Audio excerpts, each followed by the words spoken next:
Hello students, thermodynamics में आज हम इंटरनल एनर्जी के बारे में डिस्कस करेंगे। सबसे पहले जो इंटरनल एनर्जी होता है इसे हम कैपिटल यू से रिप्रेजेंट करते हैं और इसे हम कैपिटल ई से रिप्रेजेंट करते हैं, राइट। जो हमारे पास इंटरनल एनर्जी होता है, राइट, इंटरनल एनर्जी जो है it is the sum of all energies of all energies of gaseous system। Gaseous system में सारी की सारी एनर्जीज़ का जो सम होगा उसे कहा जाता है internal energy, right. Sum of all energies of the gaseous system उसे कहा जाता है इंटरनल एनर्जी। तो जो इंटरनल एनर्जी यू है इसमें सारी की सारी एनर्जीज आ जाती हैं, काइनेटिक एनर्जी, पोटेंशियल एनर्जी, सारी की सारी एनर्जीज़ का सम जो है इंटरनल एनर्जी आ जाता है, राइट। तो सिस्टम, गैसियस सिस्टम जो है हमारा क्या है, that is ideal gas, that is ideal gas, right. Ideal gas के केसेस में क्या होता है कि there are no forces of attraction between gas molecules, right. यानी कि जो गैस के मॉलिक्यूल्स होते हैं ना ही वो अट्रैक्शन शो करते हैं ना ही वो रिपल्शन शो करते हैं, जिसके कारण जो पोटेंशियल एनर्जी होता है वो क्या होता है, ज़ीरो होता है, राइट। अगर हम आइडियल गैस की बात करें तो पोटेंशियल एनर्जी क्या होता है, ज़ीरो होता है, क्योंकि यहाँ पे कोई फोर्सेस ऑफ इंट्रैक्शन नहीं होते हैं गैस मॉलिक्यूल्स के बीच में, that is they show neither attraction ना रिपल्शन। तो पोटेंशियल एनर्जी क्या होगा, ज़ीरो होगा, राइट। तो आइडियल गैस के लिए क्या होगा बच्चों, फॉर आइडियल गैस के लिए जो इंटरनल एनर्जी होगा that will be equivalent to kinetic energy. वो किसके बराबर होगा बच्चों, वो होगा हमारे पास काइनेटिक एनर्जी के इक्वल, राइट। अब जब ये काइनेटिक एनर्जी के इक्वल होगा तो फिर हम जो है इसको किस तरीके से लिखेंगे, kinetic energy that will be equivalent to 3/2 RT। ये हमको रिलेशन याद रखना है। काइनेटिक एनर्जी जो आइडियल गैस के लिए है that will be equivalent to 3/2 RT। तो इससे ये मीनिंग जो है कंक्लूड होता है कि इंटरनल एनर्जी जो है, काइनेटिक एनर्जी अगर जो है it is equivalent to 3/2 RT, तो यहाँ से ये बात जो है पॉइंट आउट होती है कि जो इंटरनल एनर्जी है, right, it is a function of temperature, is a function of temperature, right, for ideal gas, for ideal gas.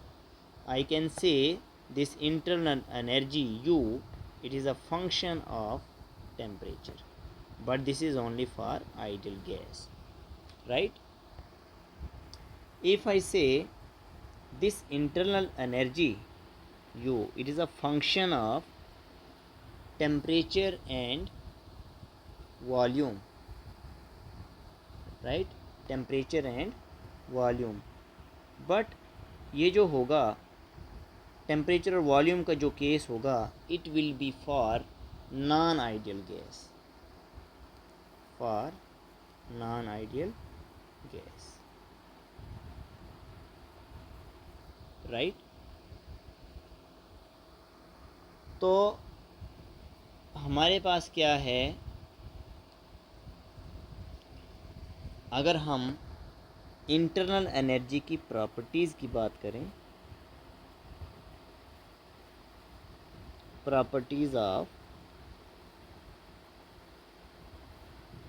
Internal energy, properties of internal energy, right. तो सबसे पहले जब हमने आपको इंटेंसिव और एक्सटेंसिव बताया था, राइट, तो इंटरनल एनर्जी भी हमारे पास क्या है, ये एक एक्सटेंसिव प्रॉपर्टी है, राइट। ये क्या है, एक एक्सटेंसिव प्रॉपर्टी है, राइट। हमारे पास जो इंटरनल एनर्जी है ये एक स्टेट फंक्शन है। क्या है, स्टेट फंक्शन है। जो इंटरनल एनर्जी है इसका अगर हम यूनिट बताएं तो यूनिट जो है वो जूल है, राइट। सपोज हमारे पास जो है कोई रिएक्शन है आर गिव्स पी, ठीक है। तो इंटरनल एनर्जी जो रिएक्टेंट का होगा तो उसे मैं रिप्रेजेंट करूँगा यू आर से, internal energy of reactants, internal energy of reactants, और internal energy of products, internal energy of products, right. तो जो चेंज इन इंटरनल एनर्जी होगा that will be delta U, it will be internal energy of products minus internal energy that is reactants. इस तरीके से हम यहाँ पे change in internal energy show कर सकते हैं, राइट। और दो इम्पॉर्टेंट केसेस हमको यहाँ पे याद रखने हैं। वो दो इम्पॉर्टेंट केसेस क्या हैं कि इफ़ अगर हमारे पास इंटरनल एनर्जी जो प्रोडक्ट का है it is greater than internal energy of reactant, then जो चेंज इन इंटरनल एनर्जी होगा it will be positive, right. That is, इसका मीनिंग होगा कि जो इंटरनल एनर्जी यू है it is increased,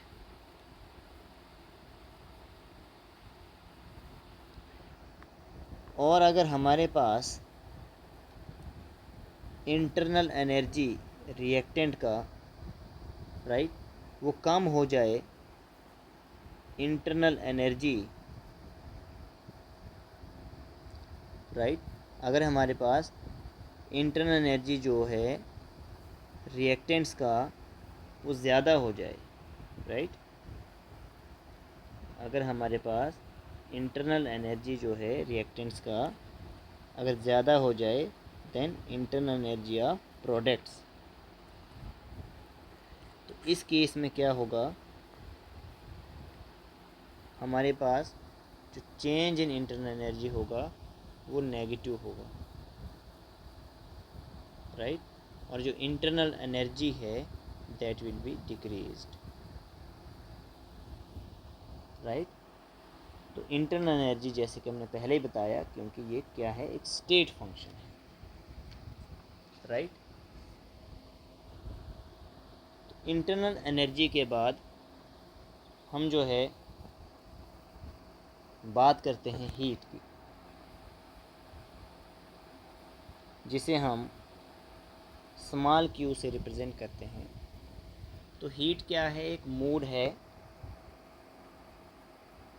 mood off transfer of energy, transfer of energy between system and surrounding, between system and surrounding,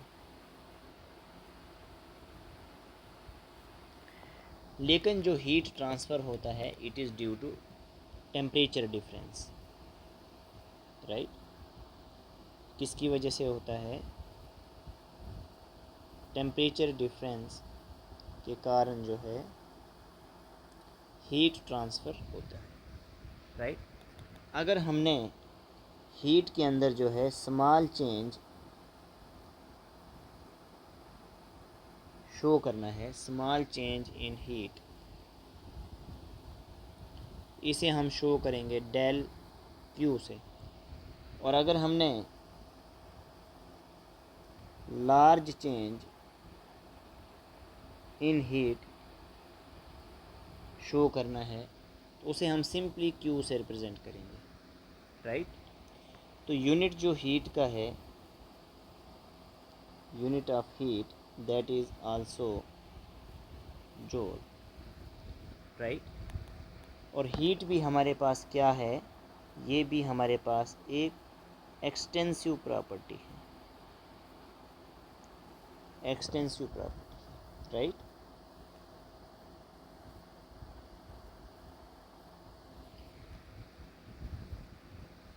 heat हमारे पास intensive तब ही होगा जब इसका यूनिट जो है एक्सप्रेस किया जाए पर मोल,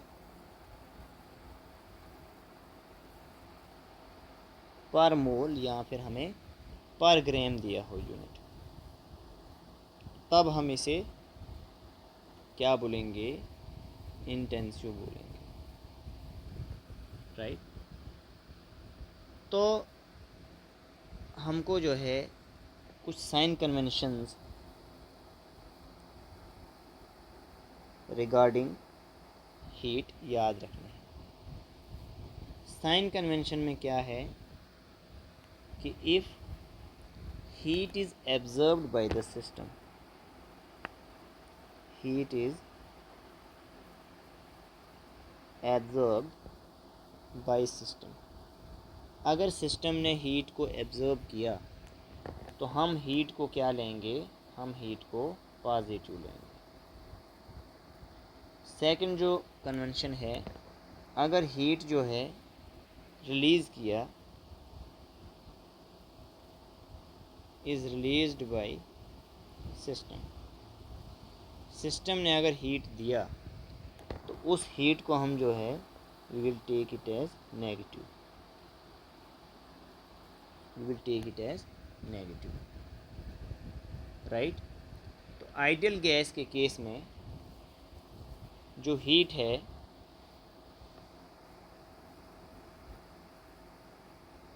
it is given as Q equivalent to MS delta T, ये इक्वेशन हमें याद रखना है, राइट।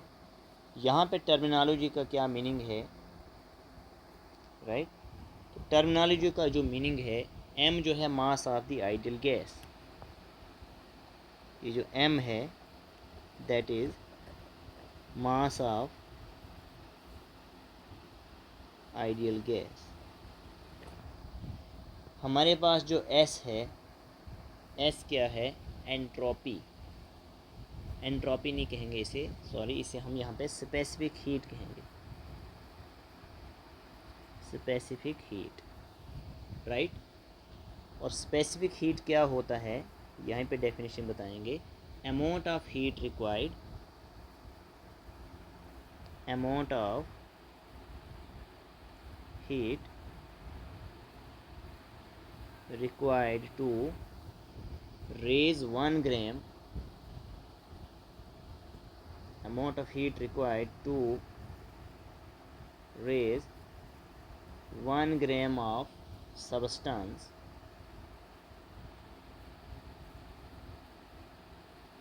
by 1 degree Celsius. तो 1 डिग्री सेल्सियस से हमने 1 ग्राम सबस्टेंस का जो हीट जो है, टेम्परेचर जो हमने राइज़ किया, amount of heat required to raise the temperature, यहाँ पे लिखेंगे to raise temperature of 1 gram of substance by 1 degree Celsius, तो उसे हम क्या कहेंगे? उसे हम कहेंगे स्पेसिफिक हीट, राइट। और जो डेल्टा टी है that is the change in temperature, right, this is change in temperature. Okay, तो ये चीज़ हमको याद रखनी है। अब देखिए, जब हमारे पास Q equivalent to M S delta T है इक्वेशन, और अगर हम आइसोथर्मल प्रोसेस की बात करें, आइसोथर्मल प्रोसेस की अगर हम बात करें, तो डेल्टा टी हमारे पास ज़ीरो होता है, राइट। तो Q equivalent to M S delta T, तो हमारे पास यहाँ पे अगर हम स्पेसिफिक हीट की बात करें तो वो हो जाएगा Q upon M delta T. अगर हमारे पास डेल टी की वैल्यू ज़ीरो है, ओवरऑल जो हमारे पास स्पेसिफिक हीट है उसकी वैल्यू क्या हो जाएगी, इन्फिनिटी हो जाएगी। Anything divided by zero is infinity, right. Specific heat जो गैस का है आइसोथर्मल प्रोसेस में, दैट इज़ इन्फिनिटी। ये बात जो है बहुत ही इम्पोर्टेंट है, राइट। और अगर हम एडियाबैटिक प्रोसेस की बात करें, right, if you talk about the adiabatic process,